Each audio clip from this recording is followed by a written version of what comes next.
Tonight on Living Room Sports, we profile three powerful women. When the Summer Olympics got pushed back to 2021, it changed things for a lot of people, including Michelle Carter, the reigning gold medalist in the shot put. Meantime, she's been getting ready for the launch of her cosmetics line and embracing one of life's greatest joys. How would you put in the words the sacrifice to get to where you've gotten? I feel like there's different levels. There's different levels. People who just want to make an Olympic team. Cool. There's people who might want to make an Olympic final. That's nice. Top 8, that's nice. But then there's people who want to win. And so what took me from 15th at my first Olympic Games in 2008 till first in 2016 is I had to give up a lot. I had to realize, okay, you know what? This dream and this goal is so important to me that I'm going to miss birthdays. I'm going to miss hanging out. I'm going to miss all the shows I like to watch because I don't have time to watch them. I'm going to hurt. My body hurts. You know, I got to put myself through this pain. I have to do the same thing every single day. Like, there's things that I have to sacrifice to get to that point. But I had to go all in, meaning I had to give 100%. But I never wanted to go into this sport wondering, could I have? Should I have? Or maybe I could have. I know for sure that I had what it takes, and I was able to do that by giving it 100%. You'll be 35 in the 2021 Olympic Games. Yes. You told me you want to compete in the World Championships the following year, which will be 2022 in Oregon. So you'll be 36. Yes. I mean, what a journey. Did you ever imagine it would be this long? No, with my dreams and goals, I never really put a cap on it.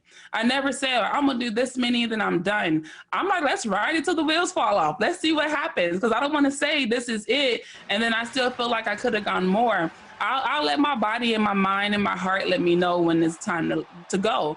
And right now, I don't feel that.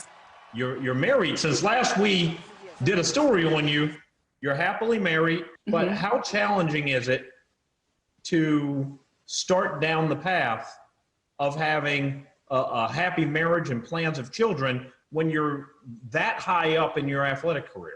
I know even though track is my #1 priority, I remember I have a whole husband at home and I have to make time for him. So in my off season, he gets a lot of my time because now I don't have to worry about focusing so much on training. I have time so we can do all the things he want to do and we wanted to do together. But then he also understands that when it's grind time for me, he knows like, okay, she got to go do her thing. I'm gonna leave her alone. You need me? Let me know. So we have this nice little balance because he understands that this isn't going to be our life forever.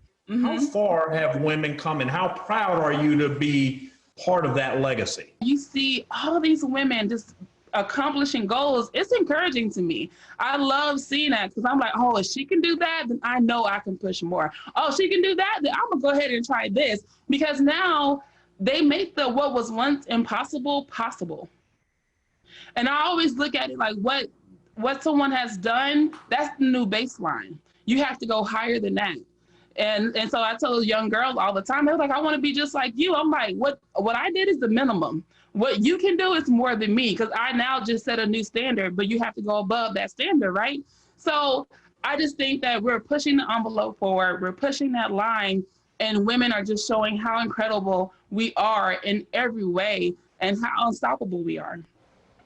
Michelle Carter isn't the only one who feels that way. New Dallas Wings coach Vicki Johnson was an All-American at La Tech and a first-round pick in the very first season of the WNBA. A two-time All-Star during her playing career, Johnson explains why she was so drawn to the game in the first place.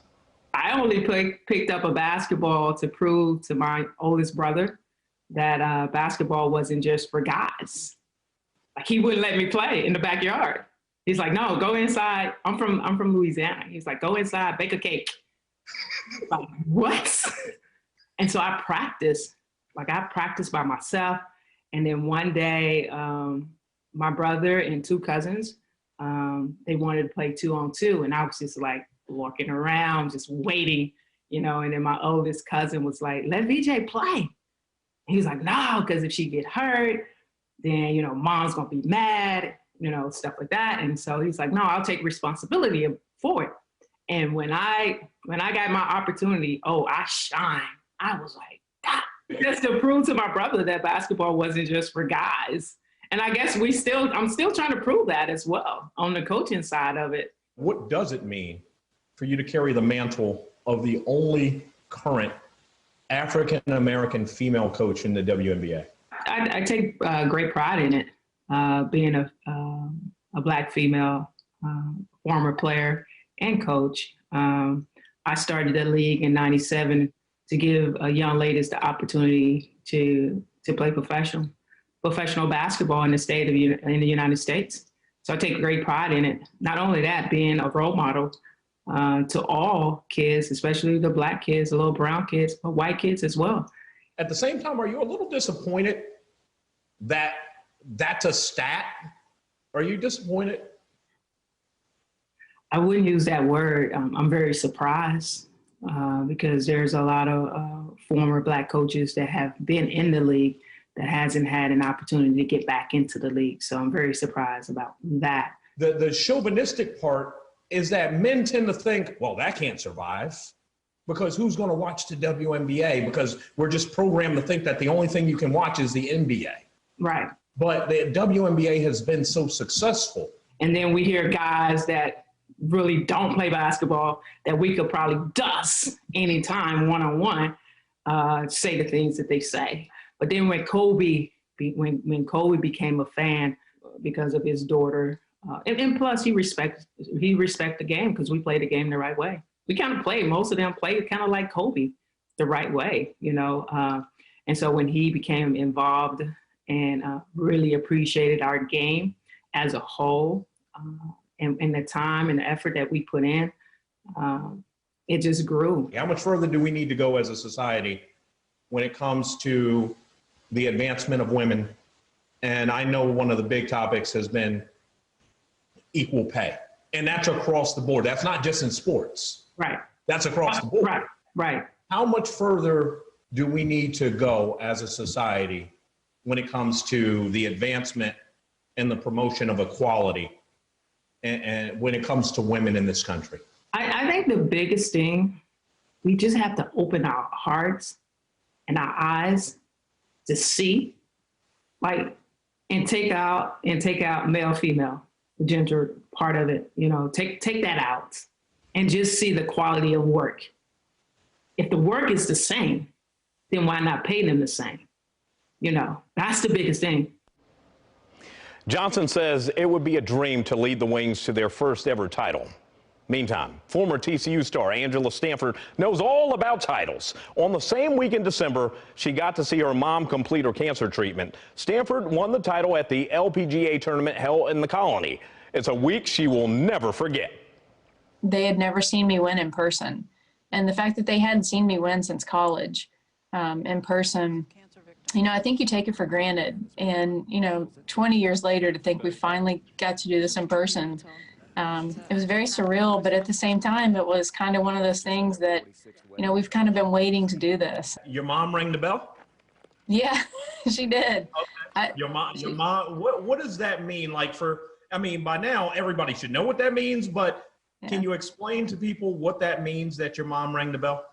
When you finish your chemo or radiation treatments, you get to ring the bell, and that means you're finished with the treatments that you have for that. And for my mom, it was a spot that they found on her liver. And, you know, it happened the week that I won in Texas. And, you know, that kind of gets me all kinds of choked up because she started the week and I ended the week. And it was cool. I went by in COVID, you know, today you can't go in and you don't get to see her ring the bell. So I just showed up and just honked my horn at her. And she was awesome. You know, she's waving, she's throwing her hands in the air, and it was awesome. She's my inspiration. You know, I get up every day and think, you know, when you face a hard day, she's faced much harder days. That's a big deal for me. And, you know, the fact that she's my mom and I'm blessed enough to have a female in my life that's such a fighter, and I'm very grateful and very thankful. What do you think your success says to other young women? I think it says that you can do anything you put your mind to. You know, I was not highly recruited. I did not belong to a country club growing up. Be great in your environment, you know, do everything you can to be great in the environment that you have. And, you know, I feel like, I hope that's what I've done, and I've loved it. again, I think if you have a passion for what you're doing, then it's hard to go wrong. Have you seen major advancement for women in the sports world? I would say yes, but again, I don't think we could ever be satisfied. The only thing I have to go by is golf. And I think about, when I played junior golf and when I was playing at TCU in the late 90s, there were a lot of women's scholarships being left on the table because girls weren't playing golf.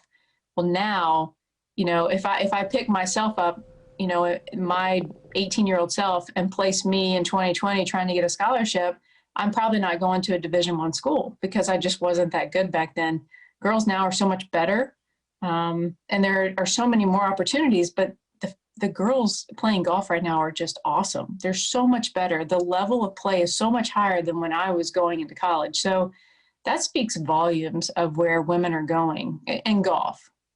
I hope that there are little girls out there watching. I hope they want to play on tour, and I hope they love the game as much as I love the game.